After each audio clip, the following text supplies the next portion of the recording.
मंदिर तक जैसे क्रेन पहुंचा, वृंदा जी आ गई, फिर क्रेन को वापस ले गई, इनको बहाना मिल गया। मैं आज भी जहांगीरपुरी में था, मैं 16 की सुबह भी जहांगीरपुरी में था, मैं वहीं से आ रहा हूं, आज भी बात करके आया हूं लोगों से। बीजेपी की भी वहां ब्रांचेस हैं, हमारी पार्टी की भी ब्रांचेस हैं, हमारा भी इंटरेक्शन है। और सीधी सी बात तो देखिए यह है कि 40 साल से वहां पे हिंदू और मुसलमान प्रेम से रह रहे थे, आज भी रह रहे हैं। जो वहां के लोकल रेजिडेंट्स हैं उनके अंदर कोई हिंदू मुसलमान की कोई भी एक भावना नहीं है आपस में। ये आउटसाइडर्स आए थे और प्रॉब्लम क्रिएट की, जिसका रिएक्शन हुआ। ये बाबा का बुलडोजर तो रोकेंगे हम, और ये संबित पात्रा का बुलडोजर भी रोकेंगे, और पूरे देश में रोकेंगे। आपको डिमोलिशन करना था, आप करिए। आपको देश की सफाई करनी है, शहर की सफाई करनी है, करिए। आपको उसी दिन वही जगह मिली और उसी समय जब दंगे हुए थे।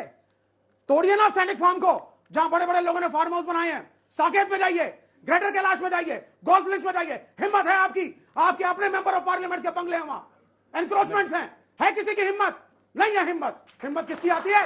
एक गरीब मुसलमान कबाड़ी, जिसका एनक्रोचमेंट हटता है इस देश में।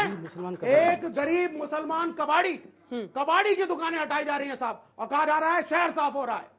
पूरा सैनिक फार्म भरा है, सारा इलीगल है। और आप जाएंगे, कई एकड़ों के फार्म हाउस है वहां। आप छतरपुर पे जाइए, मस्जिद के सामने जीनत कम्युनिकेशन हो, कबाड़ी की दुकान। सुनिए मेरी बात को, बात मस्जिद 12 दुकानें थी कुल। बात मंदिर की मस्जिद मैंने गिनी, अपनी उंगलियों से गिनी। 12 दुकानें थी, ऑटो पार्ट्स की दुकान, कम्युनिकेशंस की दुकान, मोबाइल की दुकान, ये सब कबाड़ी की दुकान। बात बताइए Anjana ji, we are all intelligent educated people here. Delhi के अंदर पूरे शहर में अगर इंक्रोचमेंट्स हैं, आपको दंगे के नेक्स्ट डे जहांगीरपुरी ही मिली थी। बाकी जगह क्यों नहीं? और बाकी जगह कब साफ होंगी? मैं जवाब देता हूं। ये बताएं ना इस बात को। ये भड़काना चाहते थे, इसके बाद फौरन ये भड़काना चाहते थे, विवेक जी, इनकी साजिश थी। हम तो भड़केंगे सर, मत भड़किए ना। देश की माइनॉरिटीज पे आप हमले करेंगे तो हम भड़केंगे। ये भड़क गए, आपके बुलडोजर तोड़ेंगे, आपके बुलडोजर रोकेंगे। ठीक है, अभी तो शांति रहेगी। हनुमान जयंती पर पत्थरबाजी पर आपकी क्या राय है? बिल्कुल, अब मैं बताता हूँ इसको। पत्थरबाजी में कोई प्रॉब्लम नहीं? नहीं, बिल्कुल प्रॉब्लम है। सुन लीजिए आप बात को, बिल्कुल प्रॉब्लम है। दोनों गलत हैं, दोनों। हनुमान जयंती का वो प्रोसेशन जिसमें टीनेजर्स, नाबालिग बच्चे अगर तलवारें लेकर के जा रहे हैं, तो हम किसको, हम क्या ट्रेनिंग दे रहे हैं बच्चों को? गलत। और जिसने रिएक्शन में पत्थरबाजी की वो भी गलत।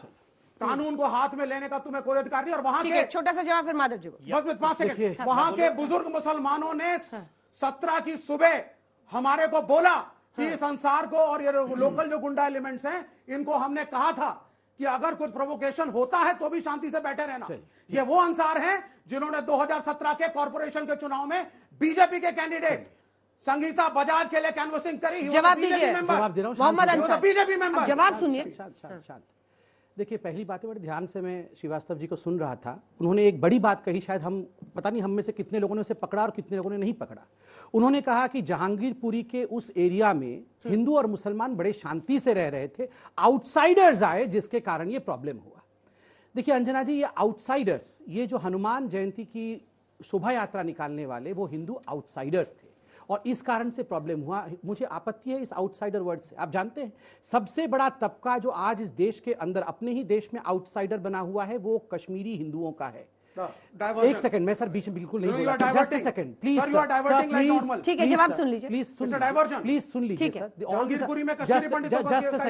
जस्ट अ सेकंड सर, आप गोलमोल करके बात। आपने तो कहा कि आप पढ़े लिखे हैं, आप समझ तो सकते हैं, मगर बिहेव तो करिए पढ़े लिखे जैसे। टीनेजर्स सर तलवार लेके आते हैं, आप बता दीजिए ना। Just a second. चलिए तलवार लेके जाएगा उस पोजीशन में नहीं जाएगा। Just a second. जवाब अंजना जी प्लीज सुन लिया जाए जी। आउटसाइडर्स आए और आउटसाइडर्स के कारण बार बार कांग्रेस भी और लेफ्ट भी कह रही है कि आपके टीनेजर्स, आपके लोग तलवार लेके आए थे। मतलब कौन? बीजेपी। एक सेकंड, बीजेपी के लोग नहीं थे वहां पे।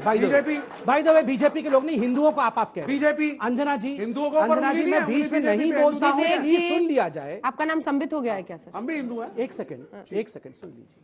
आप हिंदू हैं? हाँ बिल्कुल, सारे हिंदू हैं यहाँ पे। Thank you. अब सुन लीजिए, सबसे बड़ी बात है, जब कश्मीर में बच्चे पत्थर चलाते थे तो उनको ये भटके हुए बच्चे कहते थे कि वो भटके हुए बच्चे हैं।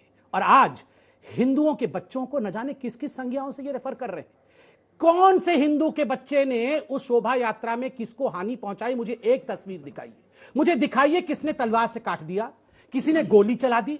क्यों मेरे कम्युनिटी को आप non stop taken for granted लेके उसे अपमानित और बदनाम क्यों करते हैं? क्यों करते हैं? कल एक वीडियो आया है, आप सबने देखा, दिल्ली पुलिस ने रिलीज किया, पत्थर बरस रहा था, एक छोटा सा बच्चा, उसकी आवाज से पता चल रहा है बच्चा वीडियो में नहीं है, वो अपनी मां से पूछ रहा है, मां पत्थर बरस रहे हर जगह, तो मां बोल रही हाँ क्योंकि ये सारे हिंदू हैं इसलिए पत्थर बरस रहे हैं। ये वीडियो तो हर चैनल ने कल दिखाया। ये हकीकत है। हम अगर ऑस्ट्रिच की तरह, शुतुरमुर्ग की तरह हकीकत से आंख मोड़ करके चिल्ला चिल्ला कर डिबेट करेंगे तो उससे हकीकत बदलेगा नहीं। हकीकत हकीकत रहे। और ये कहते हैं हमारी भी ब्रांचेस है, कांग्रेस की भी वहां ब्रांचेस है। भाई साहब आपकी कोई ब्रांच नहीं है, आपकी एक ब्रांच जेएनयू में है, दूसरी ब्रांच जहांगीरपुरी में है।